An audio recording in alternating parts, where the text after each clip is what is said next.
ನಮಸ್ಕಾರ ಸ್ನೇಹಿತರೆ. ನಾವು 18ನೇ ಬಾರಿ ಅಂದರೆ 18ನೇ ದಿನ ಭೇಟಿ ಆಗ್ತಾ ಇದ್ದೇವೆ. ನಮ್ಮ ಹಿಂದಿನ 2 ತರಗತಿಗಳಲ್ಲಿ ಹ್ಯಾಸ್, ಹ್ಯಾವ್ ಮತ್ತು ಹ್ಯಾವಂಟ್ ಬಗ್ಗೆ ತಿಳ್ಕೊಂಡ್ವಿ. ಇಂದು ಹ್ಯಾಸ್ ಬಗ್ಗೆ ತಿಳ್ಕೊಳ್ಳೋಣ.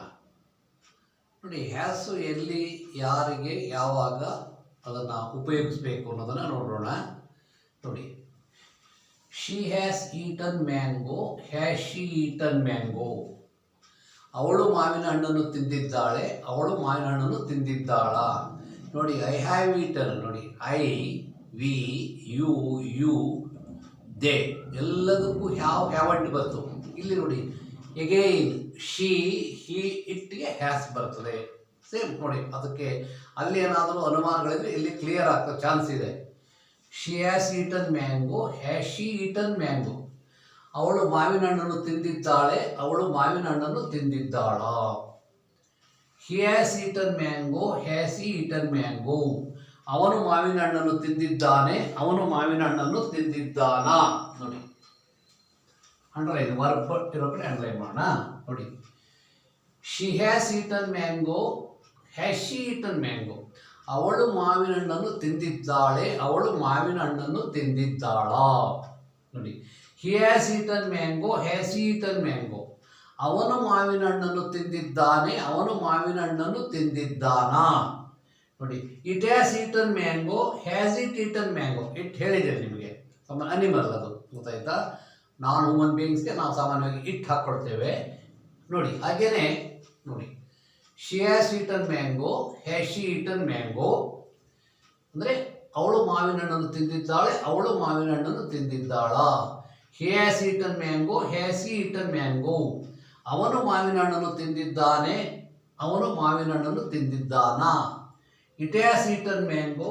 Has it eaten mango? ಅದು ಮಾವಿನ ಹಣ್ಣನ್ನು ತಿಂದಿದೆ. ಅದು ಮಾವಿನ ಹಣ್ಣು ತಿಂದಿದೆಯಾ? ಇವಾಗ ನಾವು ಈಟನ್ನು ಒಂದು ತೆಗೆದುಕೊಂಡ್ವಿ. ನಿಮಗೆ ಹೇಳಿದ್ದೇನೆ ಸ್ನೇಹಿತರೆ, ಡೂ ಸಂಬಂಧಪಟ್ಟಿದ್ದು ಬಂದಾಗ ಆ ಸೆಂಟೆನ್ಸಲ್ಲಿ, ಆ ವಾಕ್ಯದಲ್ಲಿ ಯಾವುದೇ ಕ್ರಿಯಾಪದ ಬದಲಾವಣೆ ಆಗಲ್ಲ. ಆದರೆ ಹ್ಯಾವ್, ಹ್ಯಾಸ್, ಹ್ಯಾಡ್ ಇದ್ದಾಗ ಎಲ್ಲ ಕ್ರಿಯಾಪದಗಳು ಬದಲಾವಣೆ ಆಗ್ತವೆ. ನೋಡಿ, ಎರಡಕ್ಕೂ ಕಾಂಟ್ರಾಸ್ಟ್ ಹೇಗಿದೆ, ಅಲ್ಲಿ ಬದಲಾವಣೆ ಆಗಲ್ಲ. ಮೂಲ ಕ್ರಿಯಾಪದ ಹಾಗೇ ಇರ್ತದೆ. I went to Bangalore. Did you go to Bangalore? ಆದರೆ I have eaten mango. Have you eaten mango? It has eaten mango. Has it eaten mango ಅಂತ ಕೇಳಬೇಕು. ಹಾಗೆಯೇ ಶಿ ಹ್ಯಾಸ್ ಈಟನ್ಗೆ ಹ್ಯಾಸ್ ಇಟ್ ಈಟನ್ನೇ ಬಂದಿದೆ. ನೋಡಿ, ಹ್ಯಾಸು, ಹ್ಯಾವು, ಹ್ಯಾಡ್ ಬಂದಾಗ ನಮ್ಮಲ್ಲಿ ಬಹಳಷ್ಟು ಒಳ್ಳೆ ಕಾಲೇಜಿಂದ, PU ಕಾಲೇಜಿಂದ ಬಂದ ಮಕ್ಕಳು, ನಾನು ಕೆಲವು ಸಾರಿ ಕೇಳಿದೆ. ಒಬ್ಬ ಹುಡುಗ ಓಕೆ ಹೇಳ್ದ, we have went to Bengaluru ಅಂತ ಹೇಳ್ದ. ನೋಡಿ ಹೇಗಿದೆ ಈ ಸಿಂಪಲ್ ರೂಲು ಸ್ನೇಹಿತರೆ. ಹ್ಯಾಸು, ಹ್ಯಾವು, ಹ್ಯಾಡ್ ಬಂದಾಗ ಬೇಸಿಕ್ ವರ್ಬು ಬರಬಾರ್ದು, ಪಾಸ್ಟ್ ಟೆನ್ಸು ಬರಬಾರ್ದು. ಅಂದರೆ ಗೋನು ಬರಬಾರ್ದು, ವೆಂಟು ಬರಬಾರ್ದು. ಹಾಗೆ ಜ್ಞಾಪಕ ಇಟ್ಕೊಳ್ಳಿ. ಕಮ್ಮು ಮೊದಲನೇ ಕಮ್ಮು ಬರಬಾರ್ದು, ಕೇಮ್ ಬರಬಾರ್ದು. ಹಾಗೆಯೇ ಈಟು ಬರಬಾರ್ದು, ಏಟು ಬರಬಾರ್ದು. ಗೋನು ಬರಬಾರ್ದು, ವೆಂಟು ಬರಬಾರ್ದು. ಹಾಗೆಯೇ ಸೀನು ಬರಬಾರ್ದು, ಸಾನು ಬರಬಾರ್ದು. Seen, eaten, taken, written, given, ಈ ಥರದ್ದು ಬರಬೇಕು. ಜ್ಞಾಪಕ ಇಟ್ಕೊಳ್ಳಿ. ಇದು ಮೂರಿದೆ.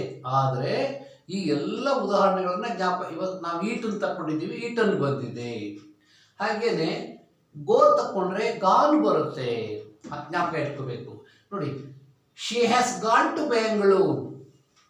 ಅವಳು ಬೆಂಗಳೂರಿಗೆ ಹೋಗಿದ್ದಾಳೆ. ನಮ್ಮ ಸಿಸ್ಟ್ರು, ತಂಗಿ. Has she gone to Bengaluru? ಅವಳು ಬೆಂಗಳೂರಿಗೆ ಹೋಗಿದ್ದಾಳ. ಅವಳು ಬೆಂಗಳೂರಿಗೆ ಹೋಗಿದ್ದಾಳ? ಅವಳು ಬೆಂಗಳೂರಿಗೆ ಹೋಗಿರುವಳು. ಅವಳು ಬೆಂಗಳೂರಿಗೆ ಹೋಗಿರುವಳ? ನೋಡಿ, he has gone to Bengaluru. Has he gone to Bengaluru? ಅವನು ಬೆಂಗಳೂರಿಗೆ ಹೋಗಿದ್ದಾನೆ. ಅವನು ಬೆಂಗಳೂರಿಗೆ ಹೋಗಿರುವನು. ಅವನು ಬೆಂಗಳೂರಿಗೆ ಹೋಗಿದ್ದಾನ. ಅವನು ಬೆಂಗಳೂರಿಗೆ ಹೋಗಿರುವನ? ಜ್ಞಾಪಕಗಳು. ಇದು ಹೋಗಿರ್ಬೋದು ಅವ್ರ ಜೊತೆಲಿ. It has gone to Bangalore. Has it gone to Bengaluru? ಅದು ಬೆಂಗಳೂರಿಗೆ ಹೋಗಿದೆ. ಅದು ಬೆಂಗಳೂರಿಗೆ ಹೋಗಿದೆಯಾ? ಅದು ಬೆಂಗಳೂರಿಗೆ ಹೋಗಿರುವುದು. ಅದು ಬೆಂಗಳೂರಿಗೆ ಹೋಗಿರುವುದಾ?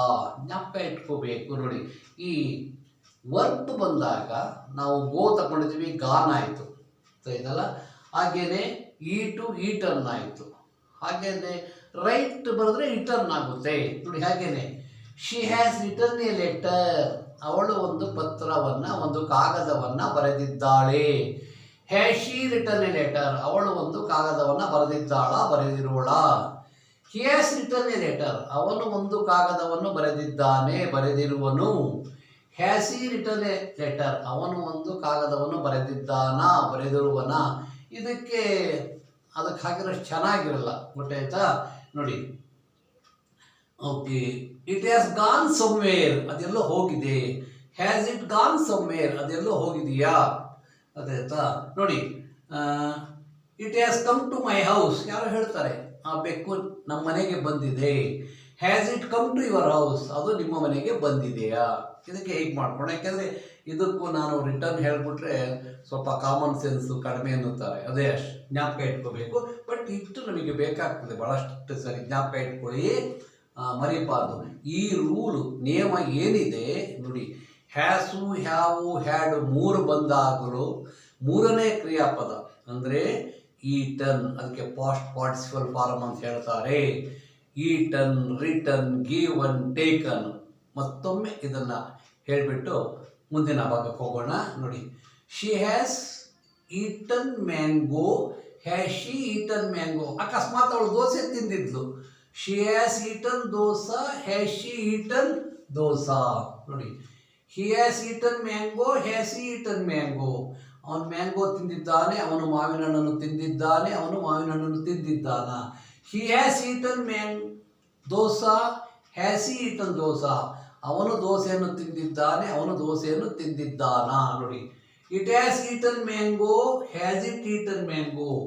ಅದು ಮಾವಿನ ಹಣ್ಣನ್ನು ತಿಂದಿದೆ, ಅದು ಮಾವಿನ ಹಣ್ಣನ್ನು ತಿಂದಿದೆಯಾ? It has eaten dosa. Has it eaten dosa. ಅದು ದೋಸೆಯನ್ನು ತಿಂದಿದೆ, ಅದು ದೋಸೆಯನ್ನು ತಿಂದಿದೆಯಾ?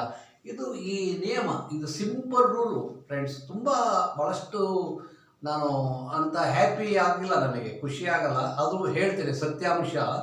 ಈ ಈ ನಾನು ಇದನ್ನೆಲ್ಲ ಶುರು ಮಾಡಿದೆ ಆ ಉದ್ದೇಶಕ್ಕೆ. ಭಾಳಷ್ಟು ಮಕ್ಕಳಿಗೆ ನಮ್ಮ ಈ ಕೋವಿಡ್ ಕಾರಣದಿಂದಾಗಿ ಭಾಳಷ್ಟು ಮಕ್ಕಳು ಇದನ್ನೆಲ್ಲ ಕಲಿಯೋದಕ್ಕಾಗಿಲ್ಲ. ಅದಕ್ಕೆ ಇದನ್ನು ನಾನು ಮಾಡಿದ್ದೇನೆ. ಮೂಲ ಉದ್ದೇಶ ಇದು, ನನ್ನ ವಿದ್ಯಾರ್ಥಿಗಳಿಗೆ ಅನುಕೂಲ ಆಗಲಿ ಅಂತ. ಹಾಗೆ ನನ್ನ ಕೆಲವು ವಿದ್ಯಾರ್ಥಿಗಳು ಇದನ್ನು ನೋಡ್ತಾ ಇದ್ದಾರೆ, ದಯವಿಟ್ಟು ಎಚ್ಚರಿಕೆಯಿಂದ ನೋಡಬೇಕು ಅಂತ ಕೇಳ್ಕೊಳ್ತೇನೆ. ಮುಂದಿನ ಭಾಗದಲ್ಲಿ ಸಿಕ್ಕೋಣ, ಇದರ ನೆಗೆಟಿವ್ ಭಾಗವನ್ನು ನೋಡೋಣ. ಧನ್ಯವಾದಗಳು. Thank you.